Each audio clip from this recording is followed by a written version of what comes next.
کچھ نہیں کھانا۔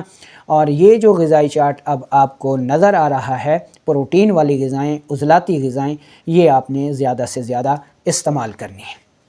اب اس مقصد کے لیے ہوم ریمیڈیز نوٹ کر لیں، کیونکہ سوزش اعصاب میں ہے، عضلات میں تسکین ہے، تو ہم نے عضلات میں تحریک پیدا کر دینی ہے، تو باقی معاملات انشاءاللہ سب ٹھیک ہو جائیں گے۔ تو اس کے لیے مربع آملہ بہترین ہے، 2 سے 3 مربع آملہ کے دانے لے کر پانی سے دھو کے صبح نہار منہ استعمال کریں۔ اسی طرح آپ مربع سیب یا مربع ہرڑ بھی استعمال کر سکتے ہیں، کچھ ہی دنوں میں یہ عارضہ ٹھیک ہو جائے گا۔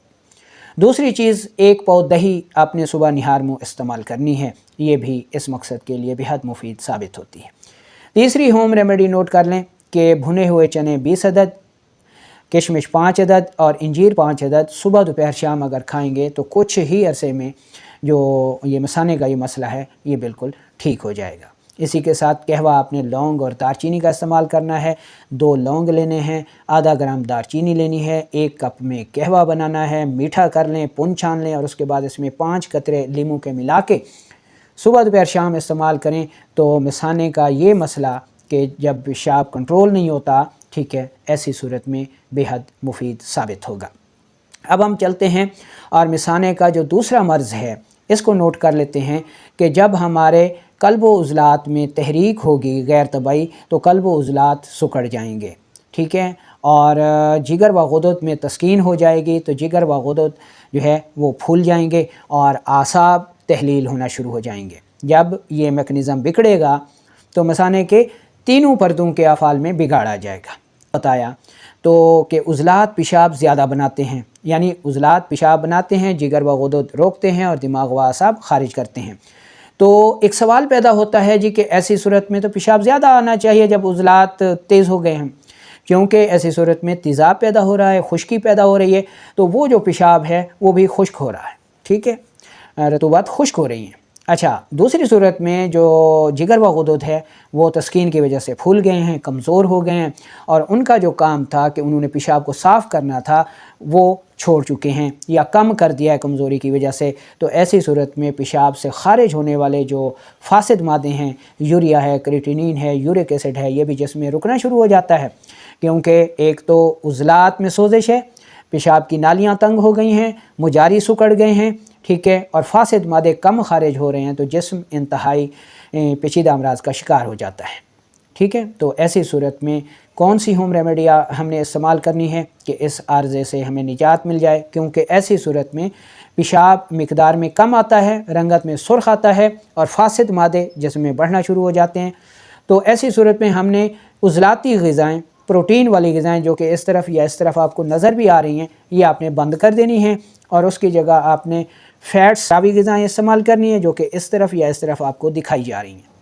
اچھا، ہوم ریمیڈیز ایسی صورت میں کیا ہوں گی؟ تو ایسی صورت میں ہم نے جگر و غدود کو تیز کرنا ہے، ان میں تحریک پیدا کرنی ہے، تو ہمارے سارے معاملات انشاءاللہ ٹھیک ہو جائیں گے۔ تو پہلی ہوم ریمیڈی نوٹ کر لیں کہ 1 کپ آپ نے پانی لینا ہے، اس میں سب سے چھوٹی انگلی کے ناخن جتنی ادرک ڈال دینی ہے، 2 گرام پودینہ ڈال دینا ہے اور آدھا گرام اجوائن دیسی ڈال دینی ہے۔ اس کو اچھی طرح پکانا ہے کہ پانی پونا کپ رہ جائے، پون چھان کے اس میں 3 گرام گڑ ملا دیں، اور یہ ایک وقت کی خوراک ہے، صبح بھی پینا ہے، دوپہر بھی پی لیں، شام کو بھی پی لیں، یعنی پونا کپ صبح، پونا دوپہر، پونا شام، ٹھیک ہے۔ اور اس کے ساتھ آپ چاہیں تو یہ ہوم ریمیڈی بھی استعمال کر سکتے ہیں کہ آپ نے اجوائن دیسی لینی ہے، ٹھیک ہے، اس کے بعد اجوائن دیسی آپ نے لینی ہے 50 گرام، پودینہ آپ نے لینا ہے 100 گرام اور ہلدی آپ نے لینی ہے 50 گرام، تینوں کو انتہائی باریک پاؤڈر کر لیجئے اور آدھی چمچ چائے والی صبح دوپہر شام استعمال کیجئے۔ قہوہ اگر آپ استعمال کرنا چاہیں تو وہ ہم پہلے ہی بتا چکے ہیں، ٹھیک ہے۔ مربع آم ایسی صورت میں بے حد مفید ثابت ہوتا ہے، پپیتا بے حد مفید ثابت ہوتا ہے، اونٹنی کا دودھ بے حد مفید ثابت ہوتا ہے، اور ایسی صورت میں ان کو بنائیں، استعمال کریں اور مثانے کے ان مسائل سے نجات حاصل کریں۔ تو اب ہم تیسرے جز کی طرف بڑھتے ہیں۔ مثانے کے جو تیسرے امراض کا حصہ ہے وہ ہے جگر و غدود کی سوزش۔ جب جگر و غدود کی سوزش ہوتی ہے تو گلینڈز جو ہے وہ سکڑ جاتے ہیں، اور جب یہ سکڑ جاتے ہیں تو ان کے درمیان سے جو نالیاں گزرتی ہیں ان کا راستہ بھی تنگ ہو جاتا ہے، تو اس وجہ سے پیشاب قطرہ قطرہ جلن کے ساتھ درد کے ساتھ زردی مائل آیا کرتا ہے، ٹھیک ہے۔ تو ایسی صورت میں جو مزید اس کے اسباب ہیں، گرم خشک غذاؤں کا استعمال، مثال کے طور پر انڈا ہو گیا، برائلر مرغی ہو گئی، ٹھیک ہے جی، کریلا ہو گیا، میتھی ہو گئی، پالک ہو گئی، ان کا استعمال ہوتا ہے، ٹھیک ہے۔ اچھا، سب سے پہلے آپ نے ان غذاؤں سے پرہیز کرنا ہے، یعنی اس طرف یا اس طرف جو غذائیں دکھائی جا رہی ہیں، صفراوی غذائیں، گرم غذائیں، ان کو آپ نے بند کر دینا ہے، اور اس کی جگہ آپ نے وہ غذائیں استعمال کرنی ہیں جو کہ بلغمی غذائیں ہیں، ٹھیک ہے، کاربوہائیڈریٹس ہیں۔ مثال کے طور پر گاجر ہو گئی، مولی ہو گئی، شلجم ہو گیا، مونگرے ہو گئے، ٹھیک ہے۔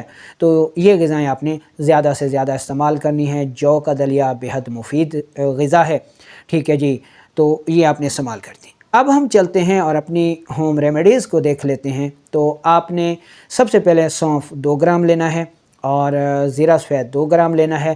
چھوٹی الائچی آپ نے 2 عدد لینی ہے۔ 1 کپ پانی میں قہوہ بنانا ہے، میٹھا کر کے صبح دوپہر شام میں استعمال کریں۔